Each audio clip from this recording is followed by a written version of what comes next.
kusog ng internet. Then pwede nyo madala-dala sa NASA. This is the new solution.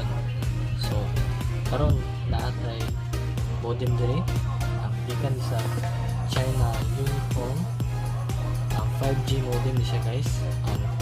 Tested 5G gani siya, kusog gani siya ang internet. Kung siya nag-testingan few days.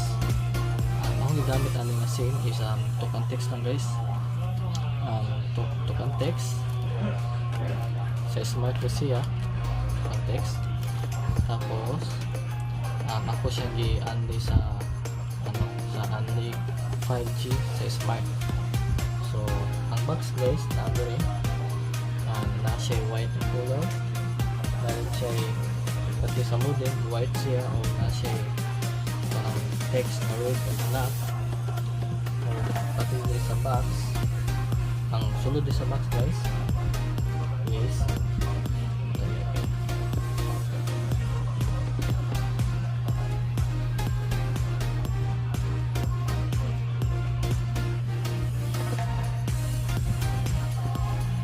sa box na siya yung foam din protection para sa buyog-buyog o mahulog ang package o na siya paperwork guys, pero unfortunately di nato na siya masabtan kay Chinese language siya na po yung IMEI yung guide. Tapos diri sa kaduhang box na diri ang UTP cable. Iyang charger ito po guys. Iyang charger is 12 volts 2 amps. So mali yung charger, walay pangalan, plain kayo sakto yung katasod siya wire. So kali siya na kuhan adapter is nakita nyo siya sa mga every modem.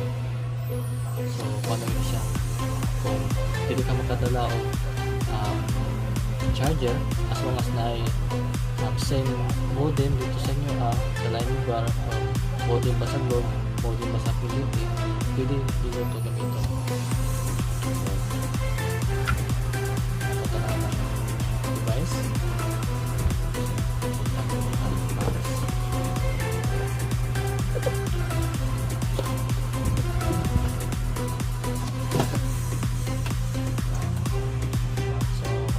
Dari sa modem guys,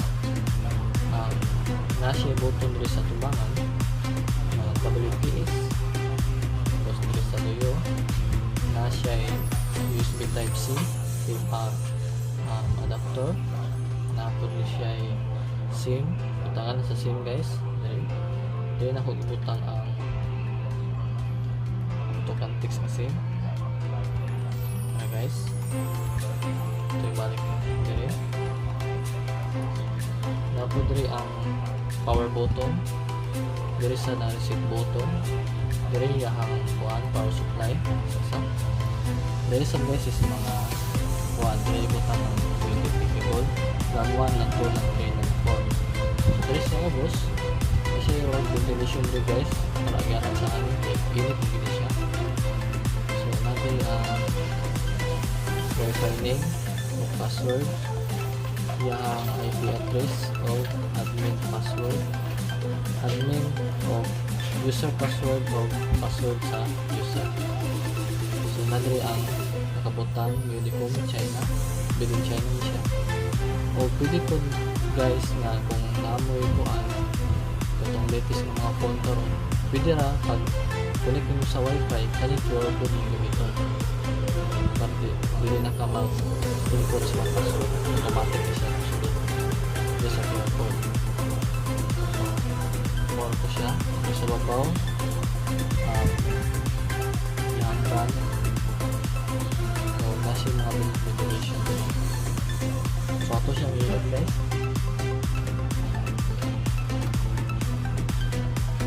So naka-on siya dito, naka-on siya daan. mo-boot up siya guys. Mo-boot siya mga 20 seconds, 30 seconds before siya magawas ang signal o ang 5G diri. So atong mata. So kasi signal guys, green. So naka-on na ang 4G, 5G. So na may 5G diri kay smart. So naka-on ang 5G. So diri po dahil sa ano guys, diri sa computer. So,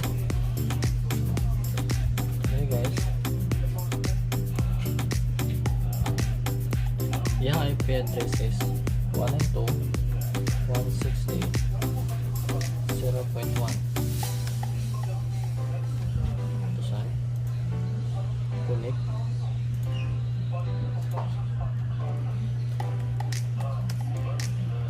So ako na siyang i-change ang password guys, so pati yung pangalan sa wifi.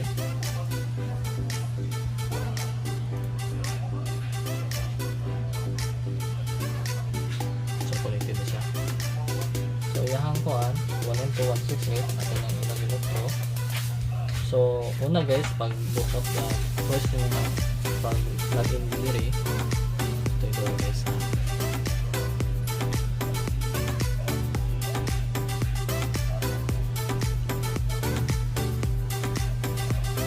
So first gid mo nga anhid diri sa yahang kuan sa yahang homepage.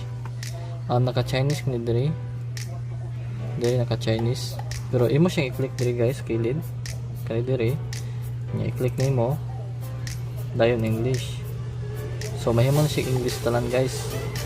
So nulid na og translator para mabasa nimo sina sa sulod sa modem. So i-click na itong login,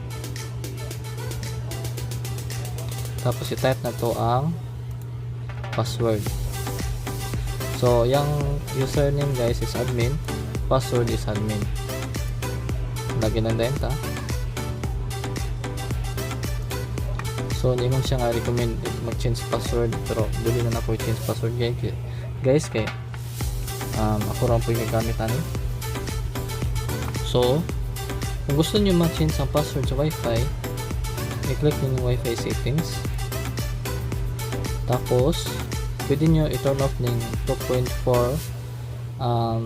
GHz nga wifi, or yon same diri sa 5G 5 GHz nga wifi. So kani silang duha, pwede nyo sila mausab ang pangalan like this.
So mag-logout na ta.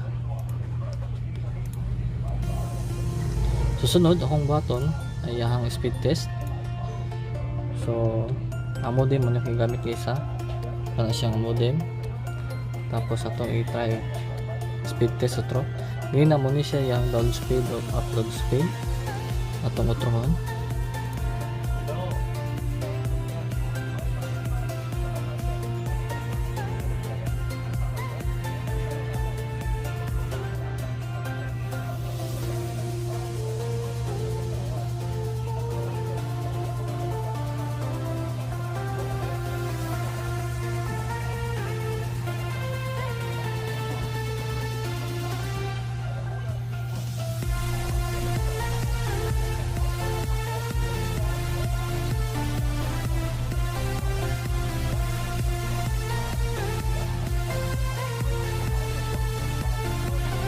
So yan, natapos guys ang Smartly na 5G.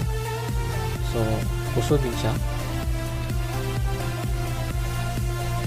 So kani siya nga nakuan guys, kani siya nga modem. Papalit mo siya karon sa Shopee sa nasa 9,200 or 9,500. Akong ibutang sa description ng link kung asan ako siya napalit. Tapos ako din ibutang ang kuan guys kung saan pag-unlock sa smart sa diri sa cellphone. Sa ako yung isumpay na video. Tapos atong i-test ang yahang kuan guys kung mag-gaming, mag-lag ba sa gaming, mag-watch yung video. So ato i-try guys sa YouTube lang ta guys. Tutanawon yahang kusugon sa YouTube.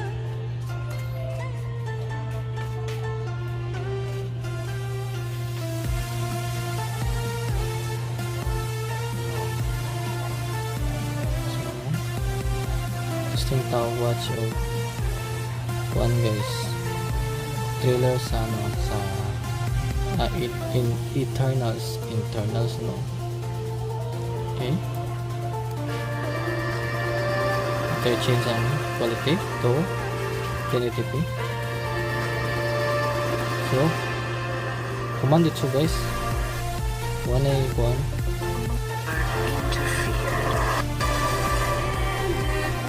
pas-pas yung siya kaning sound shape right, sound shape. So yan nakapas-pas guys, wala na kayo loading.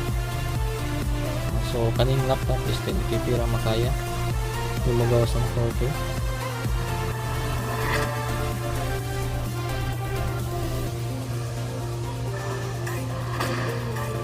I gave you 10 years to live your life. So nyo ito ako guys, dali na kayo siya. So mag-unload na o 5G unload. Make sure na naka-load mapa sa 600 at ito sa all data 5G. Then at mag-register ka sa 30 days ang all data 5G. Subscribe and moro to siya guys. Unload data na ka sa 5G within 30 days. So pag uman mag-unlay, saksak din ang same sa modem. So marot akong kuan guys, quick video about aning 5G modem gikan sa China Unicom. So guys, unta i-support niyo akong channel. Please subscribe po o share lang po ng video guys kay dakong tabang na sa kuha puhon. So guys, salamat kayo paglantaw sa video. So bye, see you next video.